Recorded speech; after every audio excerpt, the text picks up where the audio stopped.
Hey guys, it's Mitch. How's it going? I thought we'd go a little old school today. We're going to take a look at Mike Grell's secret agent character, Jon Sable, as we look at Jon Sable Freelance #1. So just before we get into it, if you enjoy the channel, if you feel like you might want to help out a little bit, go subscribe to my Patreon. Links are in the description, gives you early access to everything I do.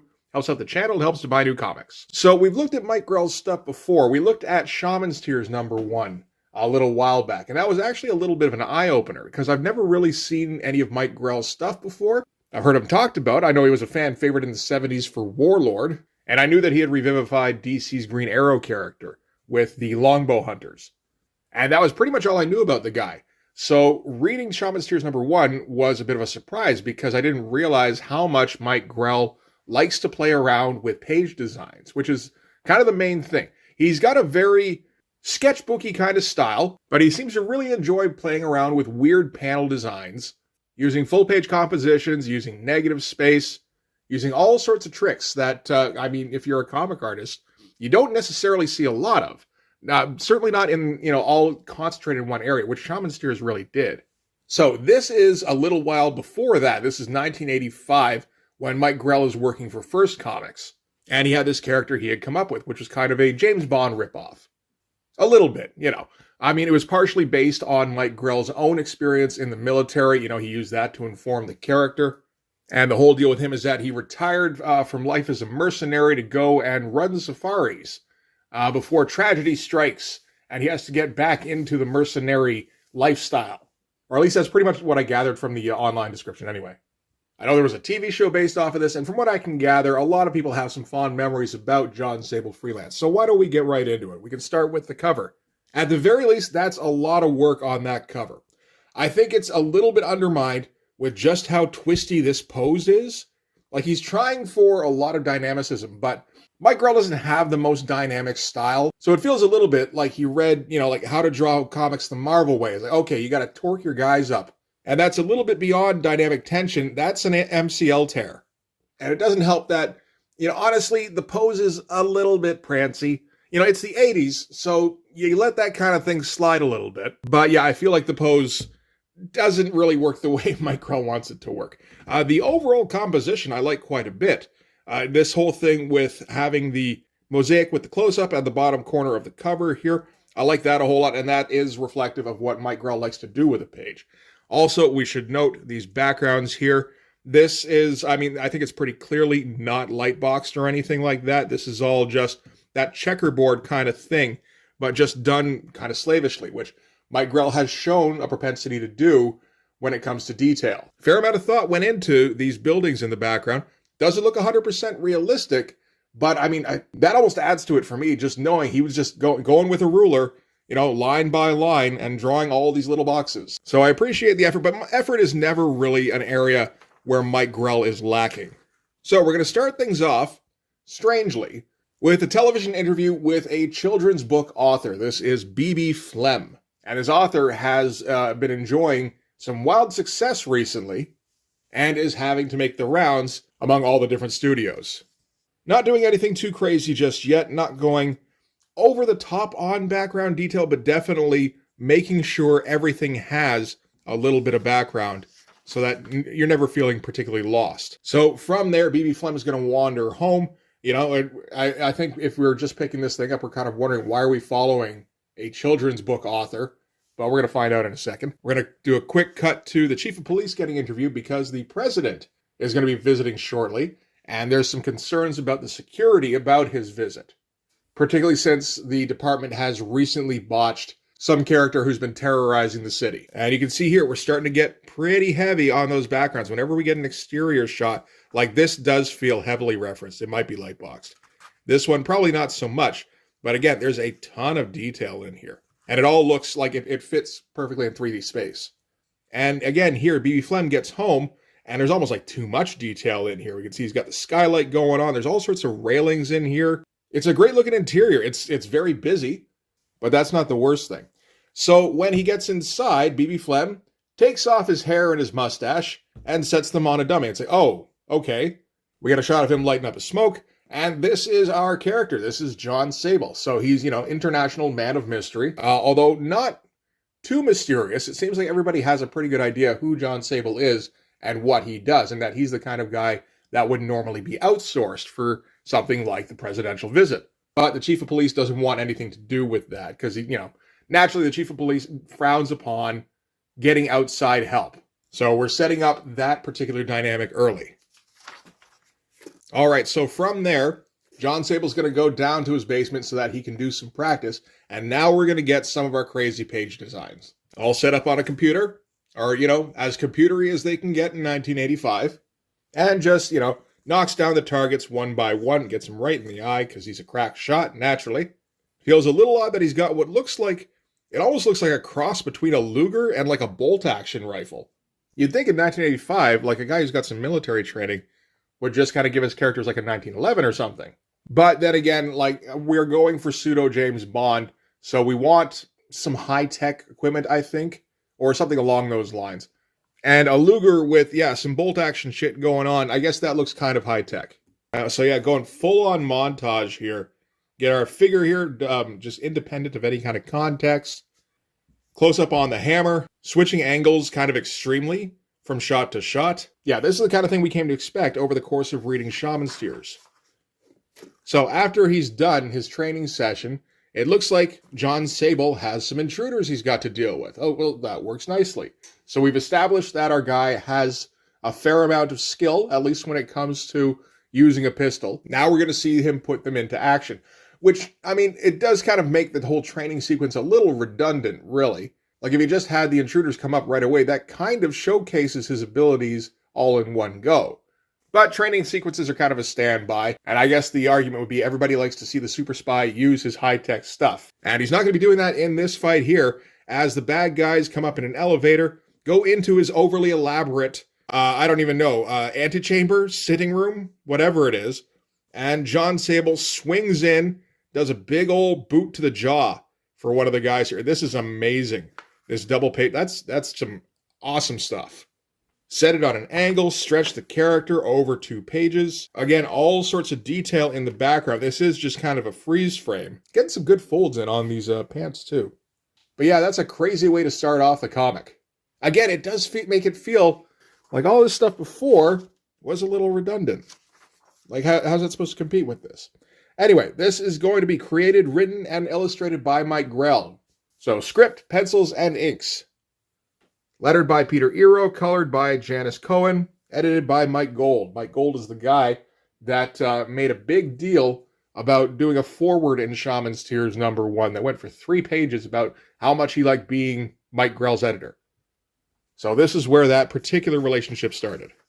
And we're going to get a quick takedown sequence here. So Jon Sable incapacitated the first of his attackers. Now he's going to try and take out the other 2. Does a hip toss, takes out the one. Other guy attacks with a knife. Jon Sable disarms him pretty quickly and elbows his face right into the wall. That's rough. And doesn't seem to break a sweat.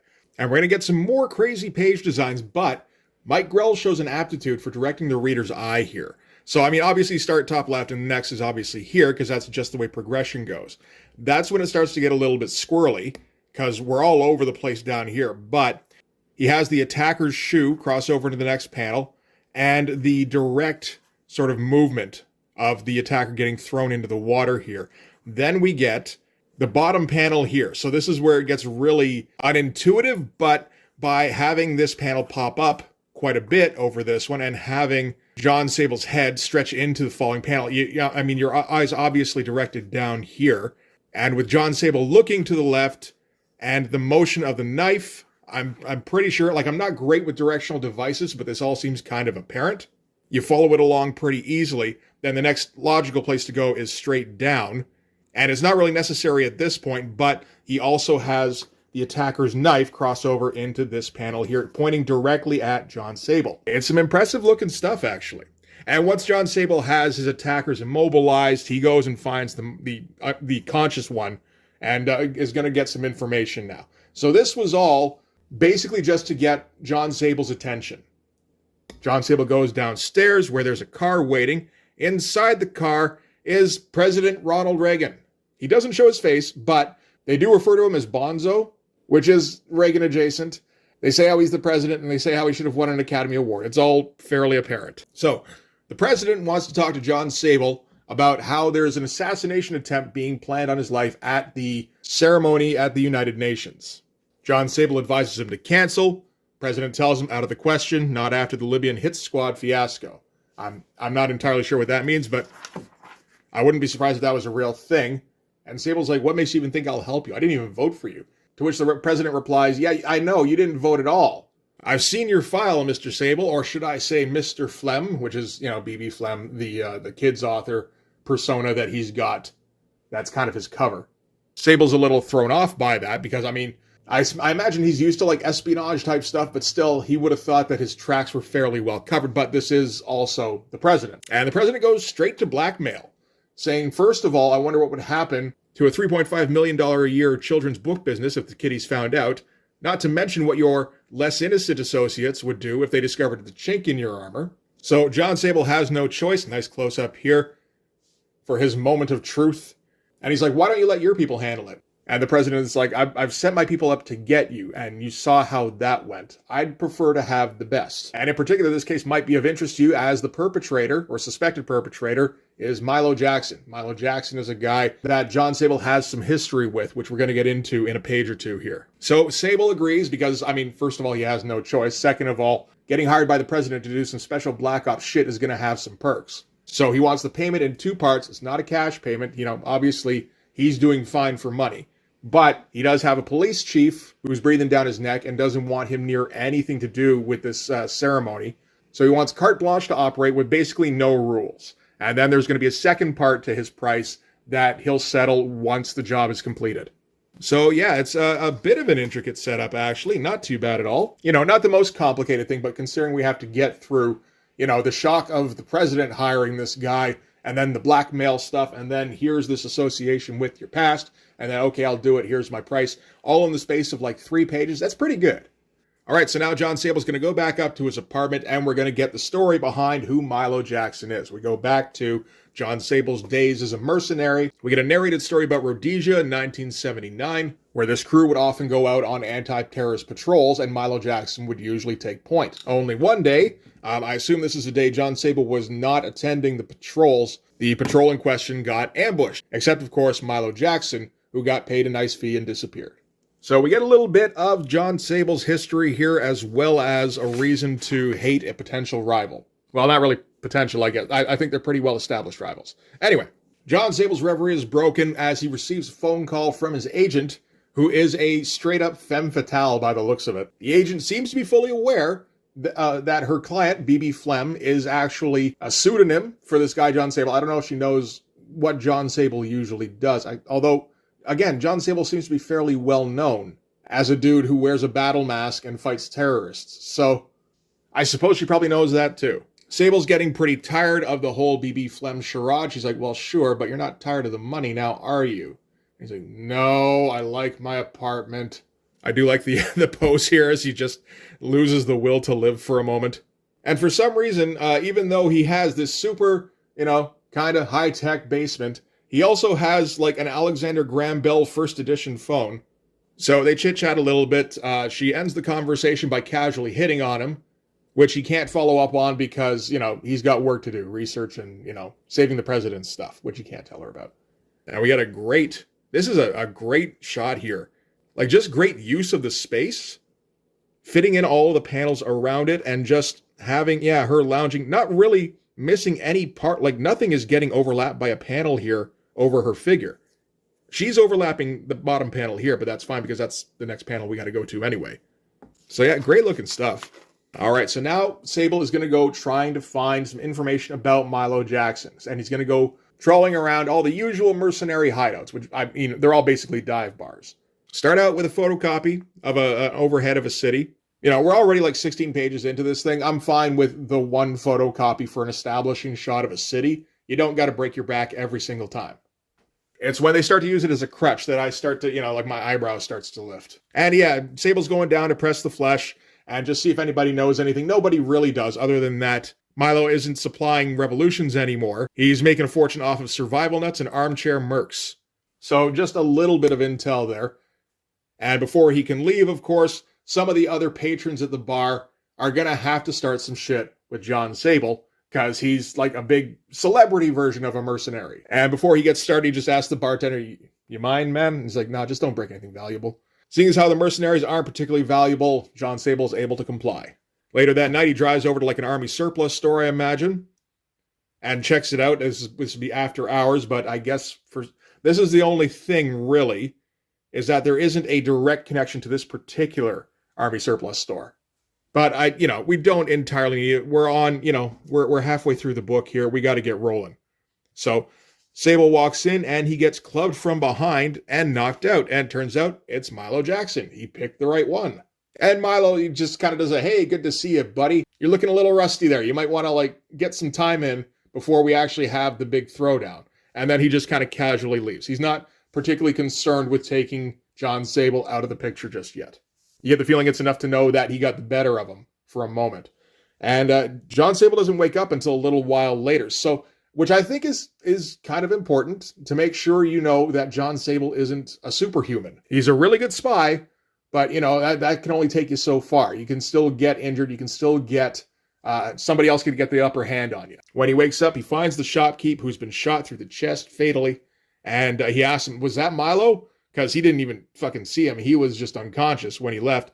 And the shopkeep doesn't reply on that. He's only got like a second left, so he just says Iron Monster, which is the name of this particular issue. And then he expires.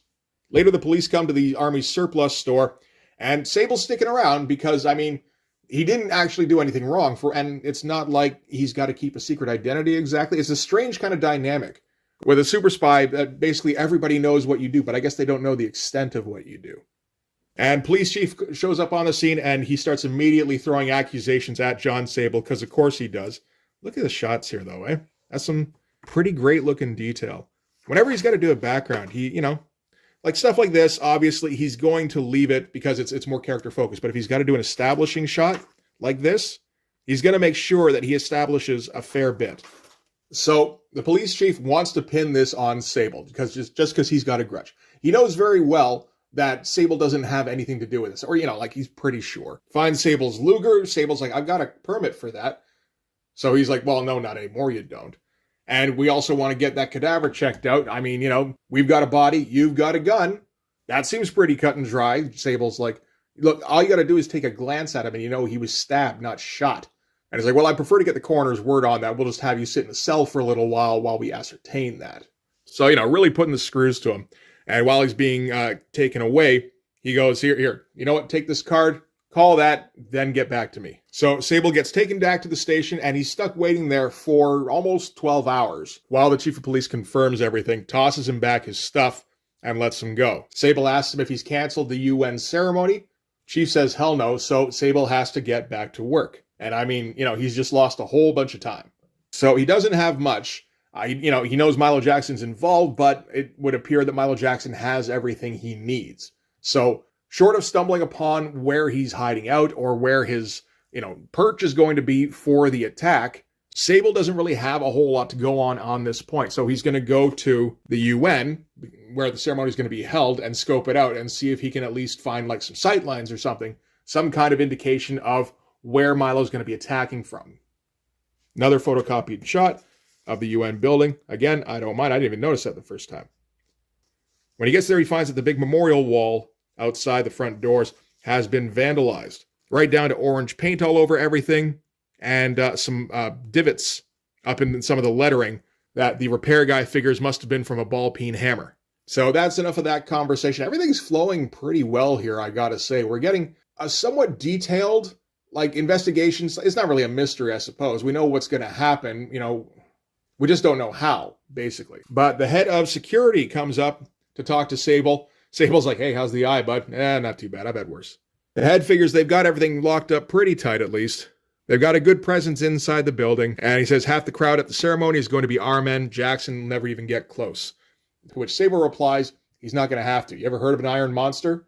Says it's a slang term for a free rifle, and that last night Milo stole one that shoots a 5-inch group at 1,000 yards. So it's a gun where he can get extremely long distance and fire shots off in rapid succession where there's no real recoil fucking up your aim. So he could be anywhere within theoretically 1,000 yards of the building, and as long as he's got a clear line of sight, he's still going to be able to carry out his mission. And to kind of drive it home, he says, you see the divots in the lettering on the wall there? Yeah, no, those are bullet holes. All right, so from there, we're going to cut to a nearby place where it seems like they've found the place where Jackson's hiding out. Again, this part's a little bit unclear, but, it does seem to be his place. The only problem is there is no line of sight directly to the wall, which is where the ceremony is going to be held. So he's going to have to find wherever his nest is. And he's going to have to do it soon because he doesn't have a whole lot of time. We're like within the hour for when the ceremony kicks off.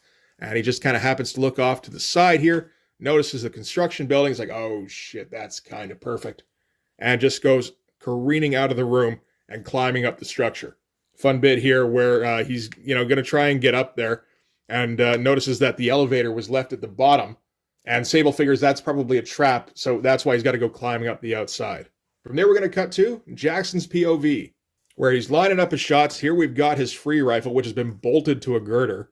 Again, I guess cutting down on that recoil. When a girder comes smashing down right beside him here and knocks him on his ass. And it's Sable, of course. He's got his battle mask on. He's standing very dramatically with the moon behind him. And he's got the drop on the perpetrator. And Sable's going to take a moment to be like, why? And he's like, well, for money, dumbass. You just got to look out for yourself. That was something that you always lost track of. Like, for instance, why I would have let you get behind me. And that's when a bomb blows up behind Jon Sable and kind of incapacitates him for a moment. And down below, the president is starting his speech up. So instead of killing Jon Sable, which he probably should do, but you get the feeling that they want to make this a returning kind of villain. So instead, he's just going to get his shot ready.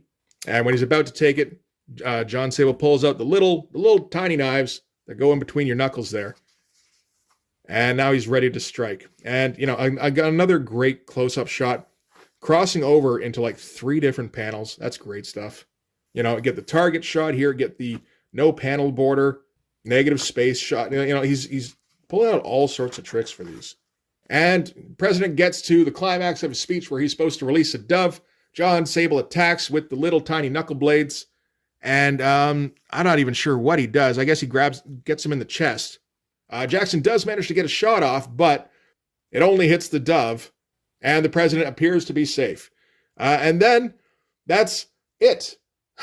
We get a 3-panel epilogue where Jon Sable goes into CIA headquarters and purges the file that they have on him.